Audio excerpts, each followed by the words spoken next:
बिस्मिल्लाहिर्रहमानिर्रहीम। खातिन हज़रात, अख्तर अब्बास का सलाम पहुँचे।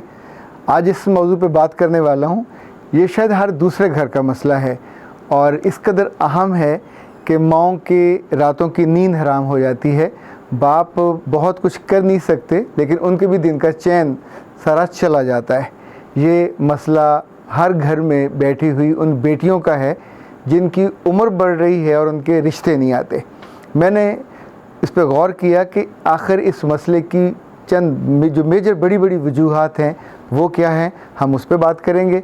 फिर इसके कुछ हल पे बात करेंगे कि इस मसले को हल कैसे किया जा सकता है। जिस घर में अगर माँ समझदार है और अल्लाह ने उसको एक अच्छी हिकमत अमली दी हुई है और हिकमतकार माँ है, तो बिल्कुल जो ही बच्चियाँ बड़ी होने लगती हैं वो उनके रिश्तों का सोचने लगती है। दो सूरतें होती हैं। अगर बच्ची खूबसूरत है तो उसके रिश्ते अपने आप आने लगते हैं। ये माँ की आसानी हो जाती है। जो माँ यहाँ पे कम अक्ली करती है या कम फहमी से काम लेती है कि अभी बच्ची पढ़ ले फिर शादी करेंगे, तो याद रखिएगा रिश्ते आने की उम्र होती है। इस उम्र में जब हर कोई मोहब्बत से और इज़्ज़त से और वक़ार से बच्ची को ले जाना चाहता है तो खुशी खुशी उसकी शादी का एहतमाम कर दीजिए। उसको बेवजह मत रोकिए। उसने जितना पढ़ना है वो अपने घर में जाके पढ़ ले। ये ज़्यादा महफूज तरीका है।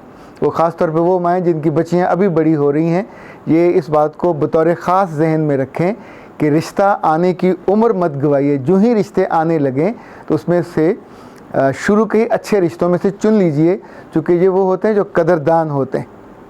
उसके बाद जो ही बच्चियाँ एमए में चली जाती हैं तो रिश्ते कम हो जाते हैं। फिर चाहे शक्ल खूबसूरत हो, रंग जितना मर्जी गोरा हो, फिर रिश्ते उम्र के साथ जुड़ने लगते हैं और आपको झूठ बोलना पड़ता है।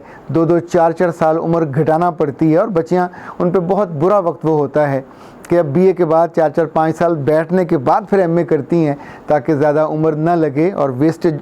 पर ये पिछले चंद सालों का गैप होता है जिसमें आपने रिश्ता नहीं किया होता। और अगर बच्ची एमफिल में चली गई और पीएचडी में चली गई तो अब बहुत मुश्किल हो जाता है कि वो पक्की उम्र में चली जाती है। 29-30 में जब चली जाए तो बच्ची के लिए फ़्रेश रिश्ते आना या उसके एट पार होना।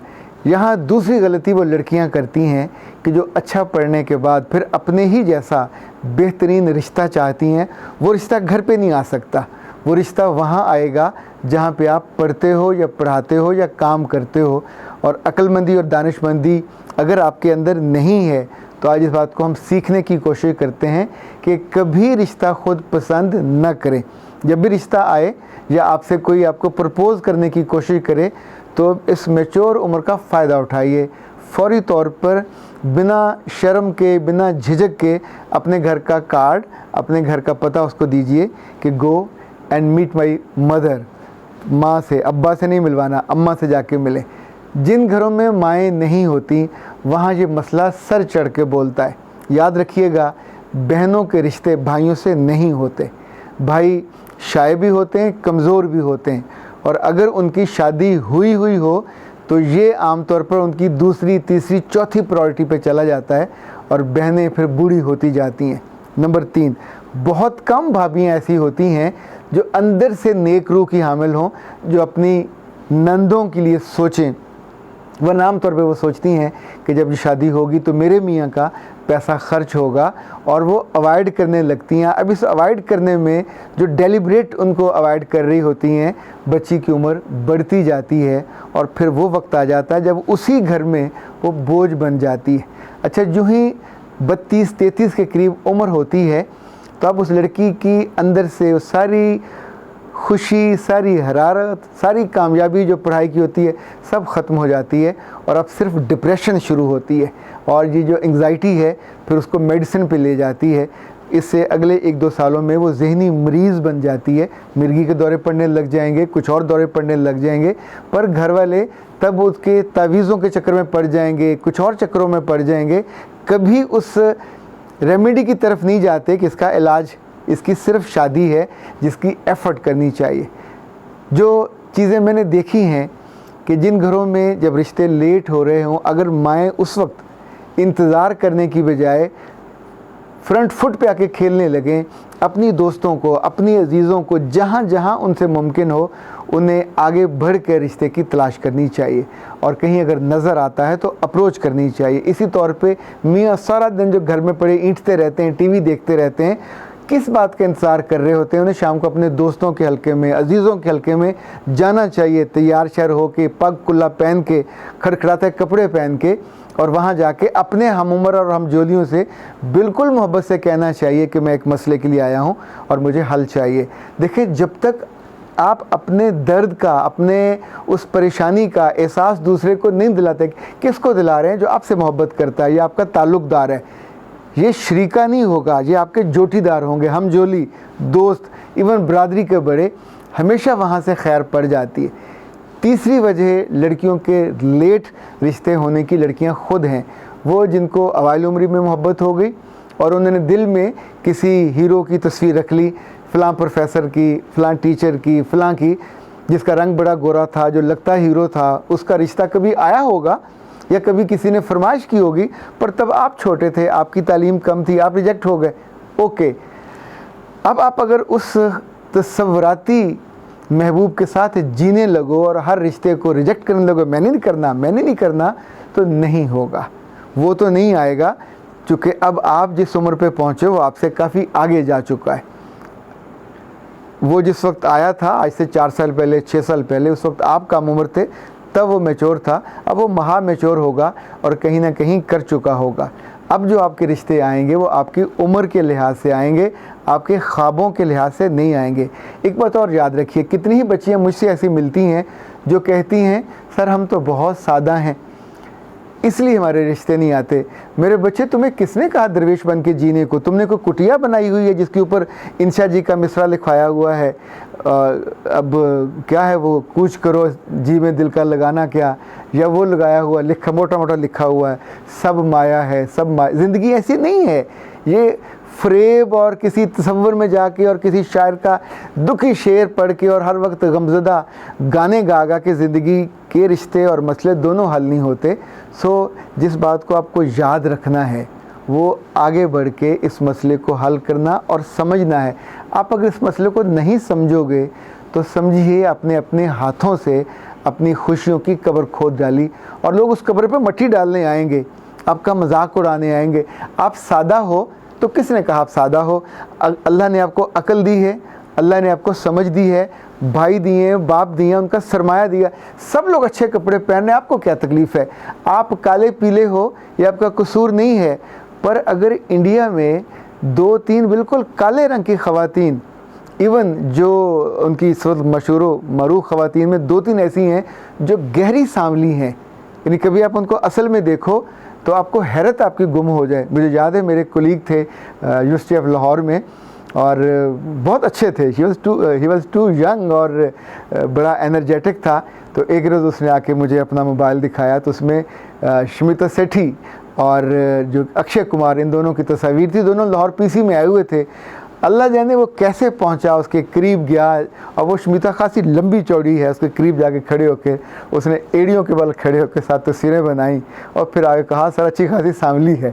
अब इसी तौर पे इंडिया की 3-4 और हीरोइन ऐसी हैं जो आप मुझसे ज़्यादा बेहतर जानते हैं कि जो काफ़ी गहरे रंगों की हैं, पर जब आप अपने आप को ग्रूम करते हैं, रंग पीछे चले जाते हैं। नाज, अंदाज, आपके मूवमेंट्स, आपकी ग्रूमिंग, इसको एक लफ्ज़ कहा जाता है मेकओवर।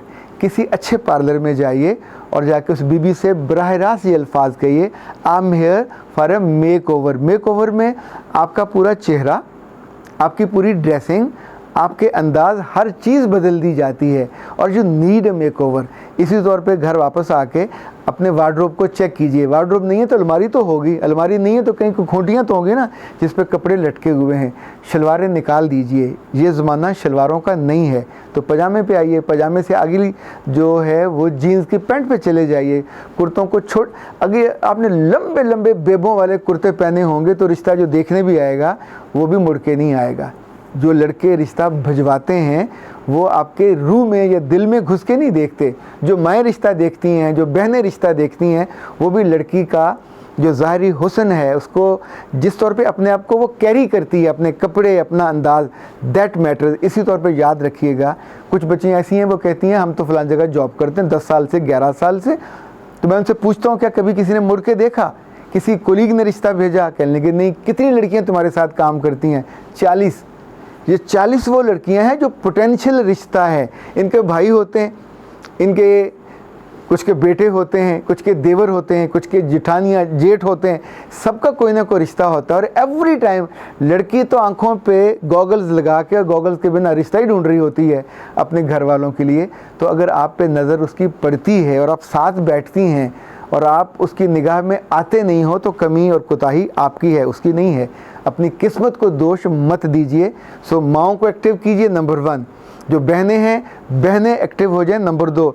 भाइयों से और अब्बों से ये तवक्को मत रखिए कि रिश्ते ढूंढ के लाएंगे, ये उनके बस की बात नहीं है। पर जब मुश्किल में हो तो दोनों को एतमाद में लीजिए और दोनों को इस काम पे लगाइए। तीसरा, अपने फैमिली के नहीं, अपनी बरादरी के बड़ों को उन तक जाके रिक्वेस्ट पहुंचाइए। चौथा, जहां आप काम करते हो वहाँ के हेड को बिल्कुल बराह रास्त कहिए, अपनी कुछ कोलीग से कहिए I am looking for a रिश्ता, मुझे चाहिए, अपने लिए चाहिए, और देखो तो तुम्हारी को नज़र में हो। अगर आप वहाँ दिलकश नहीं हो, अगर वहाँ आप दीदा ज़ेब नहीं हो, जामा अच्छे ज़ेबतन नहीं करते, एटीट्यूड में बुरे हो, हर वक्त लोगों को खाने को दौड़ते हो और माथे पे तेवरियाँ चढ़ाई हुई हैं, याद रखिएगा खूबसूरती और कम सूरती दोनों मैटर नहीं कर रही होती। कितनी ही बच्चियाँ जो खूबसूरती के बावजूद रह जाती हैं चूँकि वो टेक्निक नहीं आती। हॉकी मैच खेलने के लिए आपको पेनल्टी कॉर्नर लगाना आना चाहिए, पेनल्टी स्ट्रोक भी लगाना आना चाहिए। फील्ड में खेलते रहेंगे तो बाल कहीं से कहीं निकल जाती है। सो बी टारगेटेड। तो इंशाल्लाह ये मसला, और सबसे अहम ये है कि आप अपनी सूरत पे और ख़ानदान पे भरोसा मत कीजिए, अपने रब के हाथ झुका कीजिए, सलातुल हाजात पढ़ा करें और उससे मांगा करें कि वक्त पे इज़्ज़त से, वक़ार से चाहने वाला ऐसा रिश्ता मिले जो आपका दिलदार हो, जो आपकी इज़्ज़त करने वाला हो, जो आपकी इज़्ज़त को बढ़ाने वाला हो और मोहब्बत से रखने वाला हो। मेरा रब आप सबके आसानी दे। अख्तर अब्बास को इजाज़त दीजिए। अस्सलाम वालेकुम।